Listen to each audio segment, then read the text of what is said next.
Hey guys, happy Valentine's Day! I can't think of a holiday that people like to hate on more than this one. And I do understand why. I get the commercialism side of it. I get people feeling obligated.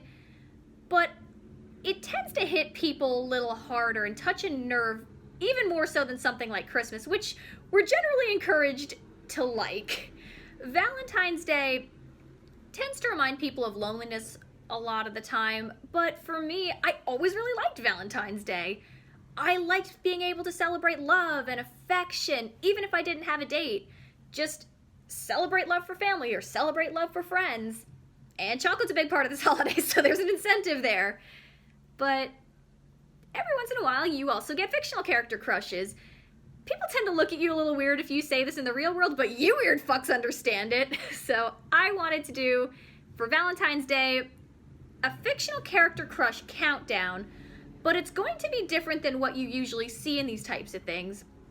For starters, I never got enough fictional character crushes to really categorize them one way or the other. Top 10 men, top 10 women.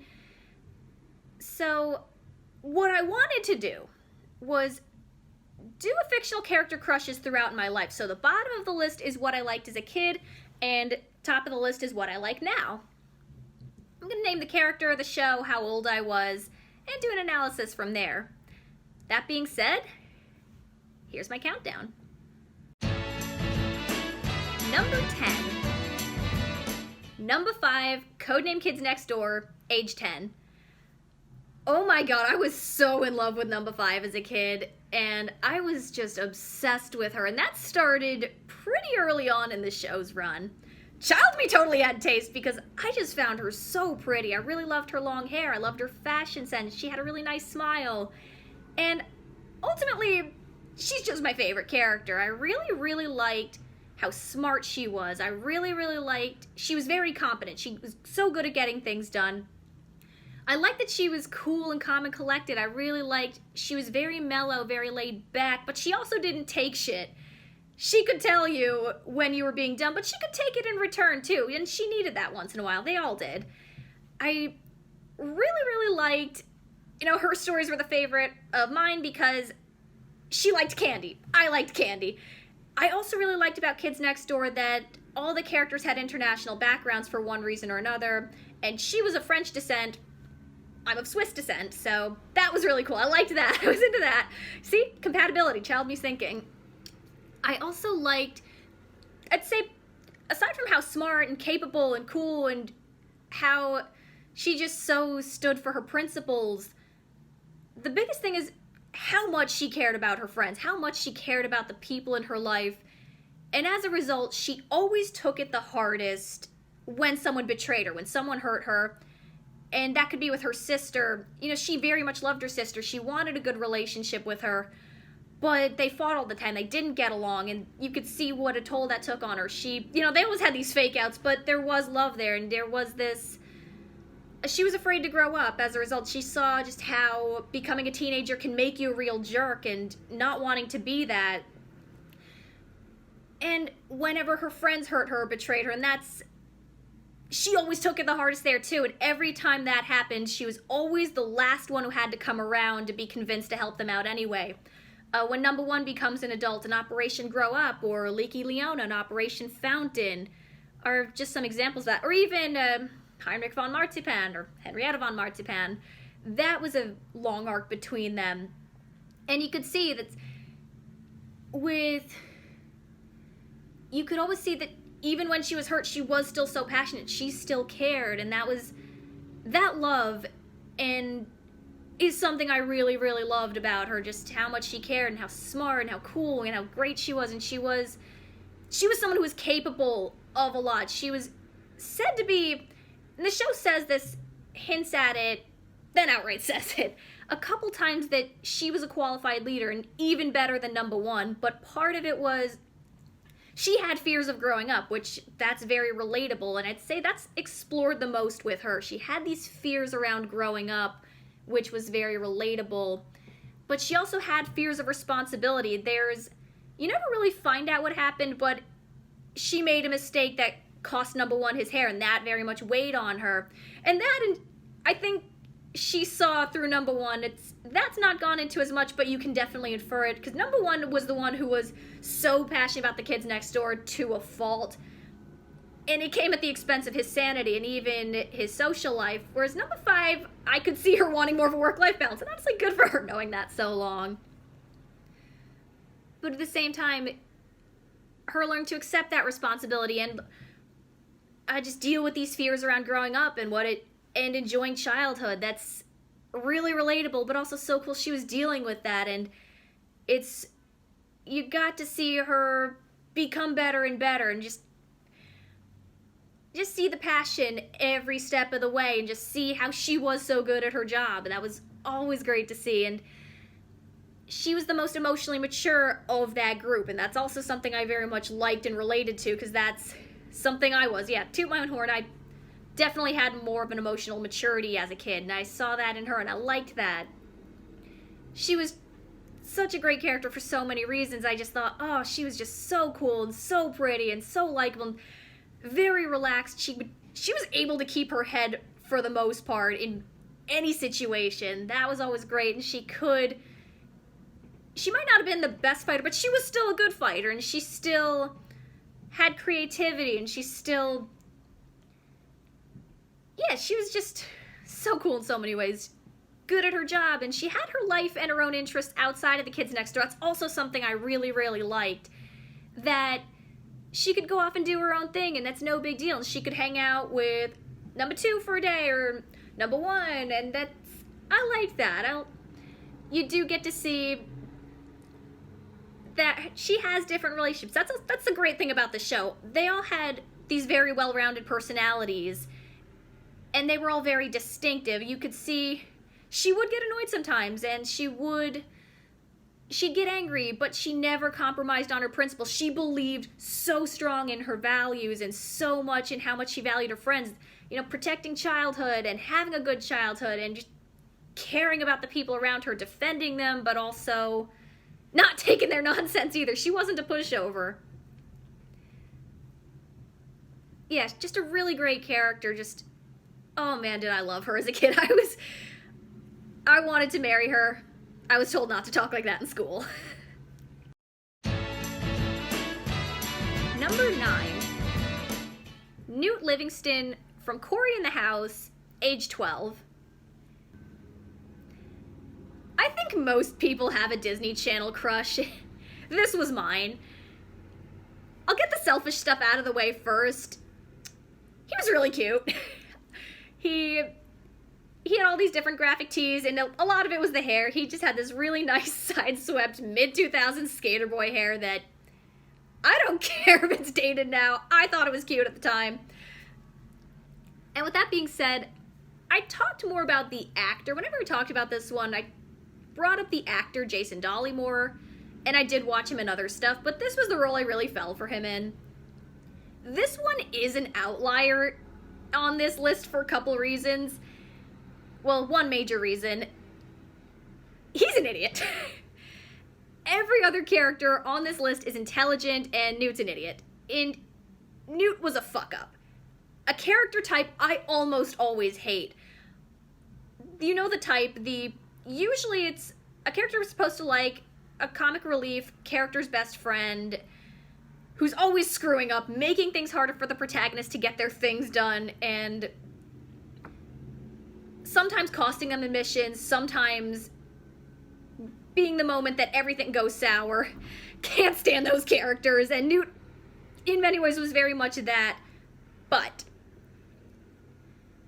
unlike something like Chelsea from That's So Raven, who I wanted to smack every time she was on screen, because god damn it, she was fucking up the most basic of tasks, Newt had a little more going on with him, and he had his moments of competency, too, to balance that out. He was smart in his own way. He had a unique brand of intelligence, but he also had good values. He could sense when something wasn't right morally, and was usually the one to say, hey, even though he was ditzy, he was more ditzy than anything else, and even when he was fucking up, there was a sincerity. He genuinely believes he's helping and doing the right thing in a way that was more endearing than some of these other characters that you see.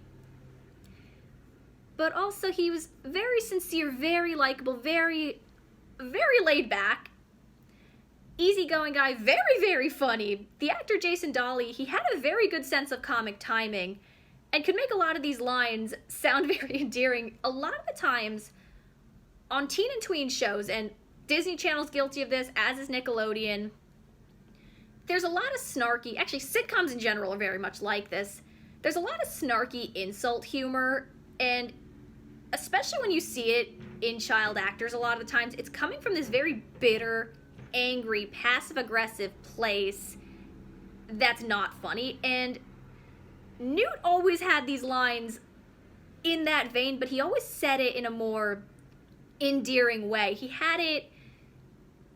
said it in a way, a very lighthearted way, that made you really like him. You know he's not insulting people. He's not talking down to people. He's just doing his thing, and he's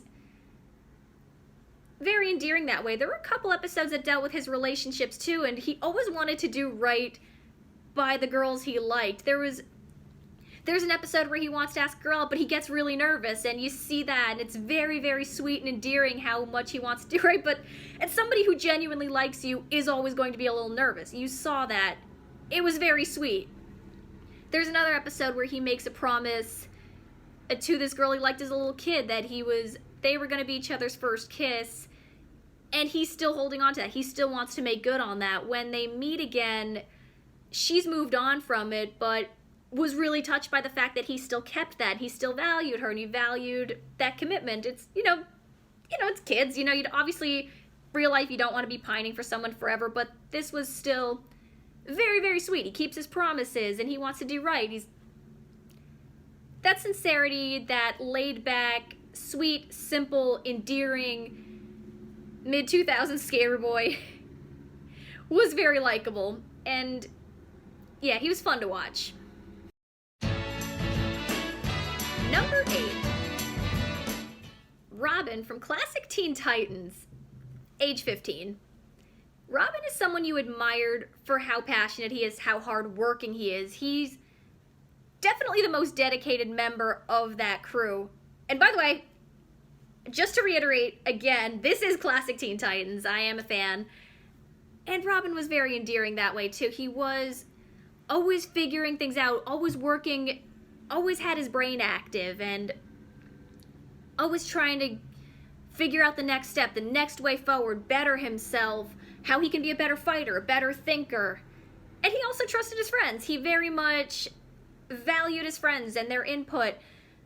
Sometimes he can get in his own head, but who doesn't? But he can also still have fun. He can poke fun at himself. He can have a sense of humor. He can chill once in a while. But he's keeping that brain active, and he's keeping physically active. And that's something to really be admired. He also has that endearing, adorable quality. He and Starfire really liked each other.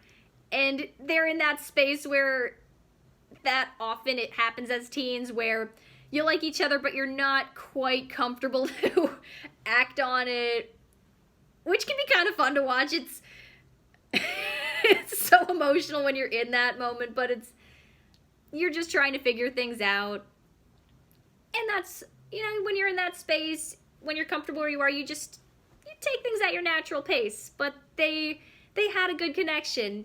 He obviously was very, very sweet. He always really liked her and was always trying to figure it out there too. Emotionally, he wasn't the sharpest, but who really is at that age? But you see, he was always putting in the work, and you see he did value her time, and he did value time together, and they could really enjoy these nice moments together and take care of each other. It was very, very sweet. So, and I like that his fun side came out a little bit more because of her energy. It works. It's a nice dynamic. He was adorable that way. Very hardworking, someone who's always staying active, someone who's always putting his best foot forward. Robin from classic Teen Titans. Number 7. Season 3 attractive Zuko from Avatar: The Last Airbender. age 16. As if I even need to go into too much detail on this one. This is one that so many people like, but for a damn good reason, damn it. Yeah, angsty teen redemption arcs are hot, guys. And to be fair, redemption arcs I do think are getting overdone. But this was done very, very well. You always saw the pain Zuko was dealing with, but you did see he was trying so hard to be better than who he was before, but was misguided. And you're so... You just see he has some of that bad boy appeal that we stereotypically like. But you saw the humanity. You saw he was always trying to be better than who he was. And by the way, I say season 3 attractive Zuko because that's when he gets the flattering haircut. That's when he's starting to try and become good and take that step forward. He's awkwardly figuring out how to do it. And you are so rooting for him to succeed. He's taken that step forward and he is embracing being a better person. That's always great. This was done at a time where you didn't see redemption arcs as commonly in media. So this was such an interesting character to do with, and it's, even if you do see it everywhere, even among a lot of redemption arcs you're seeing now and people wanting redemption arcs, this is still a very, very well executed one. It's a great character. You see the pain, you see the struggle, but you also see the humanity. Even before he finally succeeds in becoming a good person, you see the stumbling, you see the failing, you see he is trying. He's just so likable. And yeah, it's a combination of the teen angst, the flattering hair, but someone with, you see the genuinely good heart in there. You do see that there is a good person who does finally come out, and we're happy. We like the person he becomes. We like this endearing, passionate, adorable person who has successfully broken the cycle of abuse. And that's something to be admired, and that's great. I like the person he becomes. And he becomes a really great, likable, endearing person that you're really happy you rooted for. Number 6. Flynn Rider, Tangled, age 17.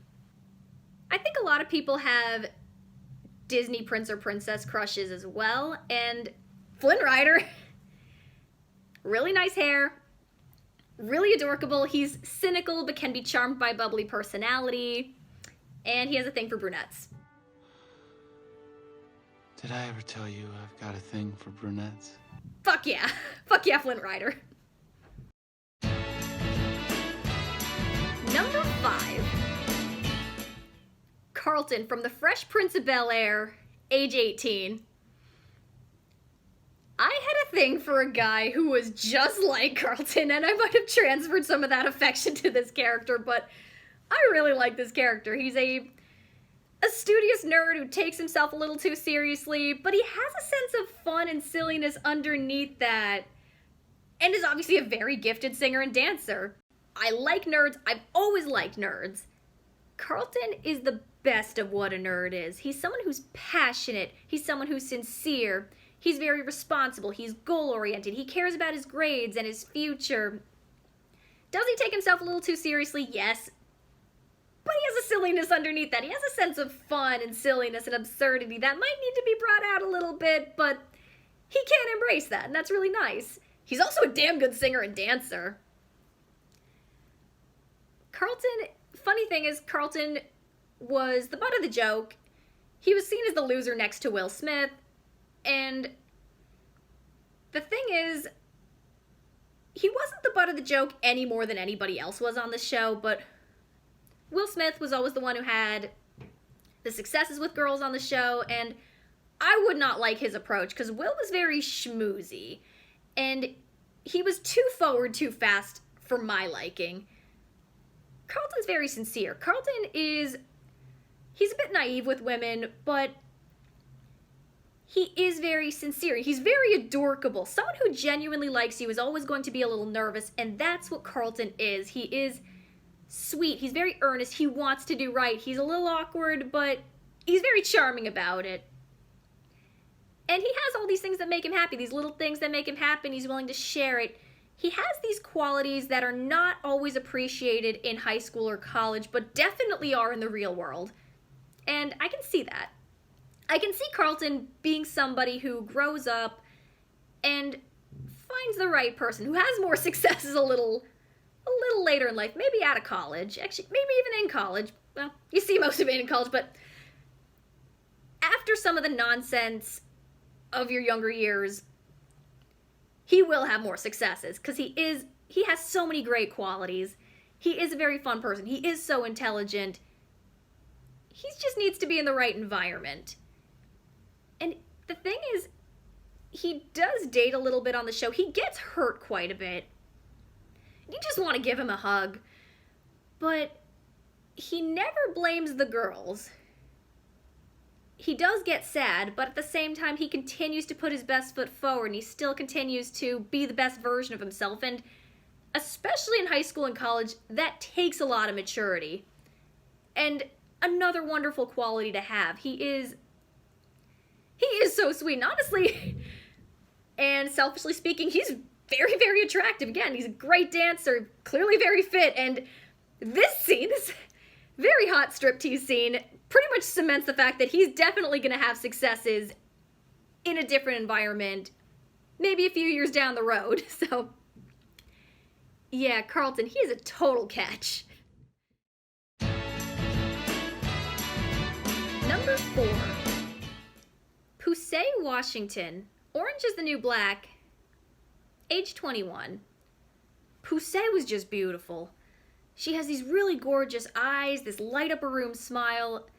She's very shy, very soft-spoken, but still very creative, and with the right people, she can be comfortable and joke around and have a good time and crack jokes with her friends and find ways to come up with just new jokes, new ideas, and new ways to get through the harsh life in the Litchfield prison. You also see this is also somebody who does care so much about the people closest to her, and she does very much value romance and friendship, and she's this very sweet, shy, smart, well-read romantic, and that's really nice. You also see her go through heartbreak, and we've all been in those situations where we like someone who doesn't like us back, but it is different when you're LGBT because there are issues that straight people don't deal with. You know, you can be led on by a straight person. You can have somebody who is queer but isn't out to themselves and can't be in a relationship for that reason, or maybe somebody who has a homophobic parent, or someone who ultimately turns out to be straight after all and becomes very abusive. There's unique risks involved, and you see Pousse go through that. So she's very relatable, but she's still, you just want to give her a hug. She's very relatable that way, and she's also so kind and still believes in love. And when she finally wins and she finally does have these moments of love, you're just so happy because you see how happy she is. She has life. She has an appreciation for life, and she finds the beauty in things. I really, really like that. She's just a beautiful person all around. Number 3. Jeff Winger, Community, age 22. In real life, I would probably hate him, considering how flawed he is. But this is fiction. Thing is, when Jeff starts to become a better person, he is very compelling. And even then, he has a lot of strengths. This is a very smart person who coasted on his smarts for so long, doesn't know how to do any work, but he's an interesting kind of intelligent. He can He'd be very interesting to talk to. He'd be someone you could learn from, but at the same time, he needs to be challenged, and definitely values, or at least learns to value people around him, and definitely comes around. When he drops the hipster bullshit, there is an endearing vulnerability to him. There is this need for companionship, and he is slowly but surely embracing the silliness of his friends and the world around him, and starts to embrace the chaos. He does get involved. As much as he doesn't want to, he does find himself caring. He also has this quality that I wish I could emulate. He gets listened to, and that's something, in some ways, that is something I wish I could do more. So somebody like this would be interesting in that way. What are you doing that gets these results? Because people respond to him, people listen to him, and that's interesting. He's very quick-witted, he's very witty, he's very charming, and not always, but he does, a lot of time he gets his way, and I think, that would be interesting. He can learn from people, but at the same time, he has these skills and these assets that are admirable and are things you want to emulate, as in, being a good speaker and asserting yourself. And even if you can't assert yourself, how you get your point across. Someone who can debate, someone who can argue, someone who can at least communicate a message, make themselves understood, and succeed in achieving their goals through their words. That's very interesting.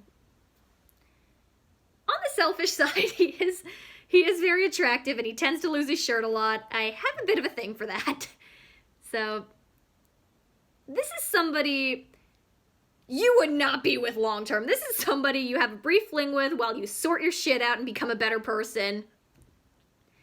Short, but interesting. Number 2. Lancelot from the BBC show Merlin, age 23. I was absolutely obsessed with Merlin. It's basically someone's gay fanfiction that got made into a show. Basic premise is that magic's illegal in Camelot. Merlin must hide the fact that he's magic and becomes Prince Arthur's manservant to help him become the great king of Camelot, and magic means gay. Oh my god. This show is amazing. And there is a lot of male fan service in it, which is a big part of the appeal, but as much as I love Merlin and Arthur's relationship, it's not exactly healthy. Their master-slave relationship, believe it or not, is not exactly healthy. Lancelot, however, he's a nice, easygoing, hot guy who treats everybody well. He's the nicest character in the show, and quite frankly, he's just the best boyfriend to everybody. Yeah, Lancelot's amazing. Number 1. Captain Kirk from Star Trek the Original Series, now. Here's the thing, pop culture portrays him as this dumb, womanizing jock, but that's not who he is. This is somebody who is intelligent. He's a strategist. He was said to be very studious at the academy. And he's also emotionally intelligent. He's passionate and he's compassionate. As much as he devotes himself to his job, and this is someone who takes action, he gets things done, but first and foremost, he does believe in the power of love, and he does believe in how love makes your life better and how it enriches your life. Not just for himself, he's genuinely very happy when other people find love. He even officiates a wedding on the Enterprise. It's just so sweet. He's clearly very happy to do it. He does get lonely,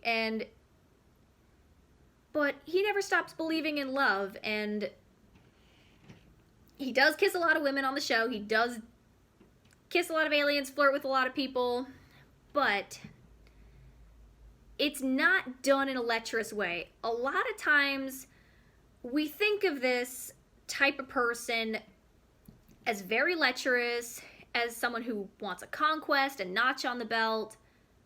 While that exists, it's not Kirk.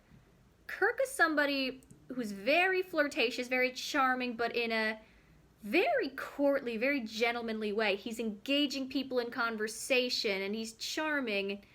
He's invested. He talks to people he's flirting with in this very flirtatious but compassionate, thoughtful, gentle, invested way. It never feels like he's schmoozing. It never feels phony. This is someone who does care, and he does put himself out there, even if he's charming his way out of trouble. That's another thing. The stereotype, even for men, is that you're banging your way into trouble. Kirk bangs his way out of trouble. That's really neat. That's really interesting. And he does care so much. He's not someone, we tend to associate this kind of person as having a lot of one-night stands, but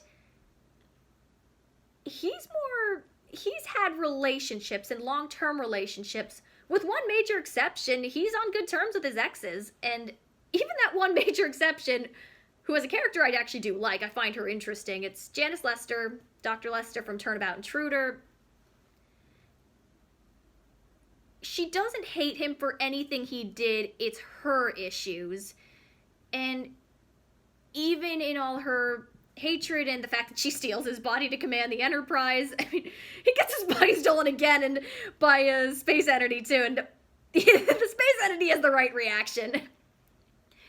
But even with Janice Lester, he's still very compassionate towards her, and he still talks to her very respectfully, and he still genuinely wants the best for her.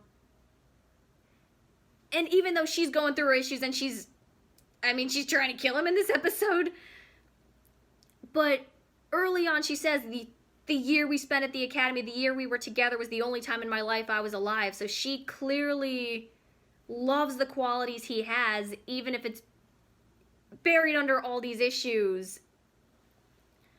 This is somebody, Kirk is someone that even if you know he's been with a lot of people, you don't care. You get why people would want to. You get why a lot of people would like him, because he is so thoughtful, he is so invested, and he genuinely likes the people he comes across.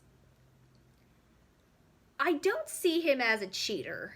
I definitely see him somebody stepping up to the plate, and he just, in his travel, he comes across a lot of interesting people. He can't commit.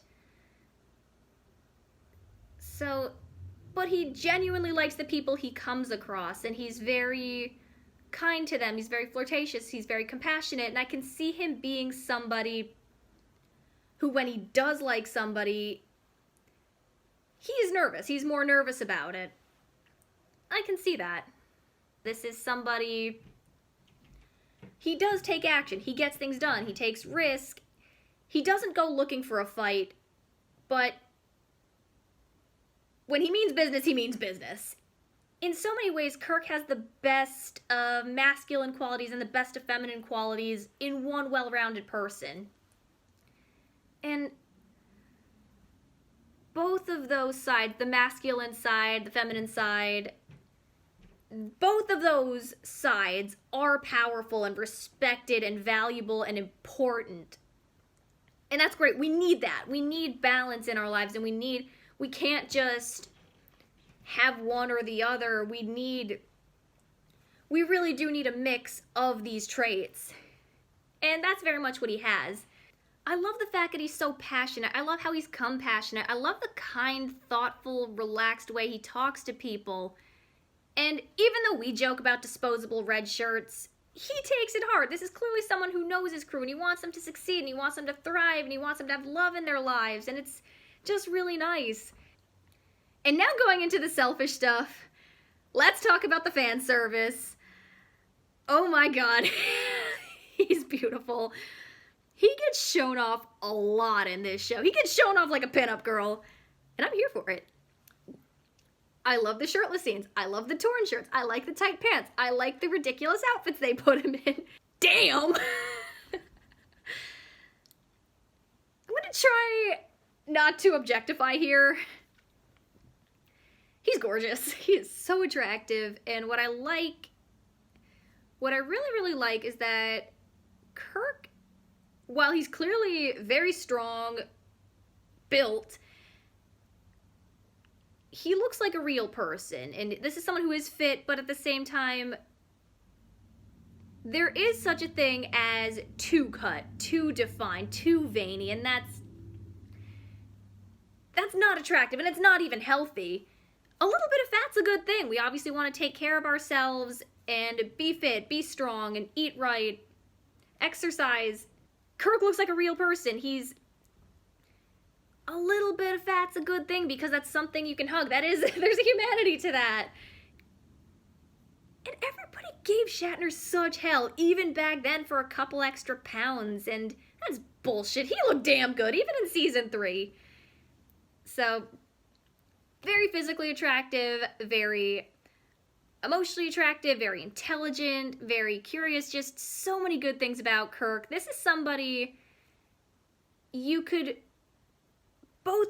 this is someone you want to be, but also someone you could be with. This is somebody that you could be with in the short term, and this kind of person could be with you in the long term. This is just a great person all around. Some of the best humanity has to offer, but still has his vulnerability, still has his flaws, still compelling, still always learning, and still wanting to do better, and still aiming higher and being better, and still boldly going where no man has gone before, and that's just so great. I really love Kirk. He's a wonderful character. He is gorgeous. He is compelling. He's relatable. He's got a lot of very admirable qualities, very great qualities, and is so compelling. So that's my countdown. Happy Valentine's Day. If you have fictional character crushes, either nostalgic or current, definitely feel free to let me know. Share them in the comments. Try not to be too weird about it, but enjoy, share the love, and enjoy some chocolate.